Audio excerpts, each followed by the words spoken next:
Hello everyone, today I'm here to do my November wrap-up. So this month I read 5 books, which is okay, it's not the best, but then again, it is November, and November, December, I don't read a ton of books because of the insanity that is the holidays. There's so much going on, obviously Thanksgiving, Christmas, lots of parties pop up with family parties, like work parties, and all that kind of stuff. Surprisingly, I usually think I don't work a lot with photography sessions in November, December. That's not true at all. I have a wedding next month. I had 2 weddings this month. It was just a very, very busy month to say the least. So 5 books is okay. I'm not mad about it at all. So let's just hop in right into what I read this month. The first book I actually listened to, but I do have a physical copy of, and that is Holding Up the Universe by Jennifer Niven. It's all about 2 characters, one named Jack, one named Libby. They both have a lot going on in their life. Libby used to be the fattest teen in America, and she has lost a lot of weight, and she's going back to high school, and so she's learning about that. Jack has this condition called prosopagnosia.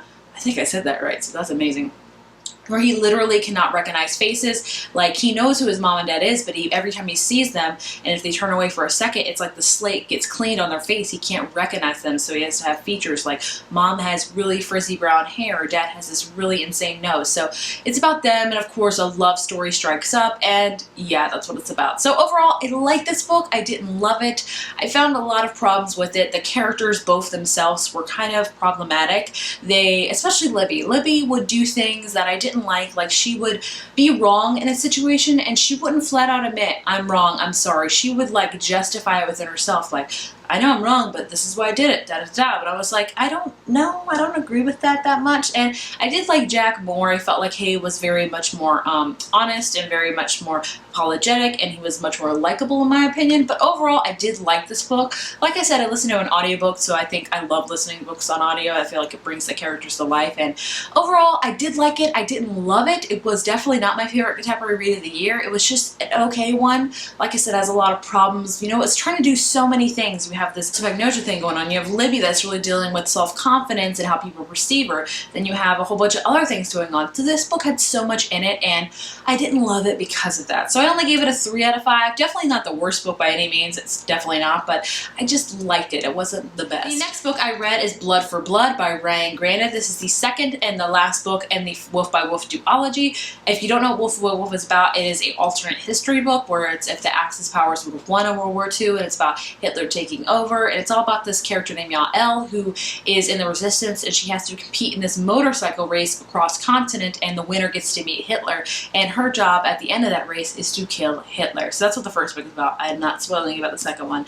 This one was really, really good. I really liked it. I didn't like it as much as Wolf by Wolf. I think the one thing I think I really missed from Blood for Blood was the motorcycle race. I love that in Wolf by Wolf. It really like made it even more amazing for me. This one really delves deeper into the world of if this would have happened in the alternate history, which was again amazing, and it wrapped up very nicely, very sadly, but very nicely. But overall, I did really enjoy it. If you want a review on this, please let me know down in the comments. I will be happy to do one for you. But if you're looking for a fun, history, insane book that has all motorcycle races and just amazing things in it, I'd highly recommend this duology. It is amazing, and I actually did an interview with Ryan Granted herself, which you can see right here. She was awesome, and she's an amazing person, and I really did enjoy this book. I just didn't like it as much as Wolf by Wolf, but I still really enjoyed the conclusion of this book. I gave it a 4 out of 5. The next book was hands down my favorite book of the month. I also listened to this one, and that is The Sun Is Also a Star by Nicola Yoon. You're probably sick of me gushing about this, but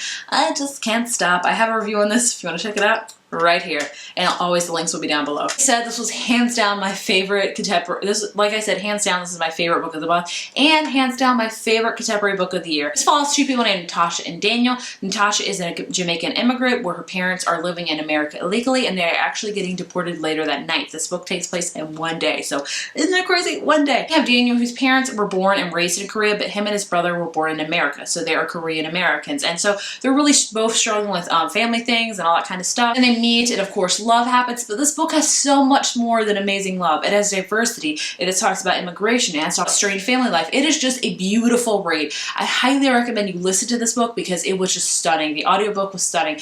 The 2 narrators brought Natasha and Daniel to life, and I just am obsessed with this book. Like, I just, oh my gosh, it's so amazing. And I did really like everything by Nicola Yoon, but I hands down love this one much more. It is a beautiful book. So Obviously, I gave it a 5 out of 5. I highly recommend it. Please check out my review. Then I read The Amateurs by Sarah Shepard. This is her first book in her newest trilogy, and I really enjoyed this one. If you're looking for a fun, quick mystery read, I highly recommend you pick it up. Again, I have a review on this. I reviewed most of the books I read this month, so that is always a good thing. It's about this cold case, really, about this girl 5 years ago. Helena Kelly disappeared from her backyard, and she was found dead later, and it's about her sister Erin really struggling with that, so she posts a post, obviously, on this site where we talk about cold cases and stuff like that, and these two people see that post and they decide to team up together and try to figure out and try to crack this cold case themselves. So we have a lot of different point of views in this one. I'd say mainly 3, but it's all about trying to figure out what happened to Helena Kelly. Did she really disappear? How was she killed? Who killed her? All that kind of stuff. Like I said, it was a fun, quick mystery read. Sarah Shepard writes so it's great, and when I think I know things about the book, I'm like, oh, this person definitely did it. I am always wrong. Like, I feel like I'm always good, but then I'm like, I should have saw the ending coming, and I didn't. It was just, why did I not see that coming? It was so obvious. But again, like I said, it's just a fun, quick mystery book that is not too scary. It is just right as Goldilocks. So I give this book a 3 out of 5. I did really enjoy it. It just wasn't like my all-time favorite.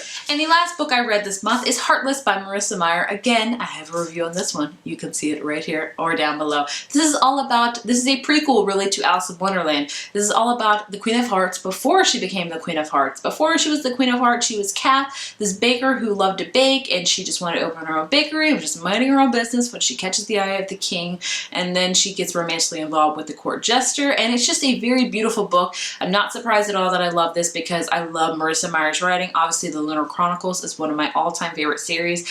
I think she just does fairy tale retelling so beautifully. Like, I just fall in love with them. Even though you know the ending, that it's going to be, she's going to be evil and she's going to be the Queen of Hearts. You do not know how she got to be that way. So it was very interesting reading about it and seeing the journey that she took to be that way. And don't be fooled. If you're going to go into this, it's not going to be a happy ending. You already know she's going to become the Queen of Hearts. So it was still a really good book, and it was awesome seeing the journey, and obviously all the Alice in Wonderland references and how she put a lot of imagination in this, and it's very whimsical, and overall I really enjoyed it. I gave it a 4.5 out of 5. And so that was my wrap up for the month of November. Like I said, I read a lot of really good books this month. It was only 5, but that's okay. I felt like the majority that I read, I really did enjoy. If you have read any of these books that I talked about today, please let me know down in the comments. What was your favorite? What was your least favorite? What did you like about it? What did you not like about it? Let's just have an awesome discussion. I have my December to be read video coming up very soon because I'm sure you know what books I'm reading, but I will have that video up very soon for you. If you like this video, be sure to give it a thumbs up and hit subscribe, and I will see you in my next one. Bye. I'm dreaming of a white Christmas.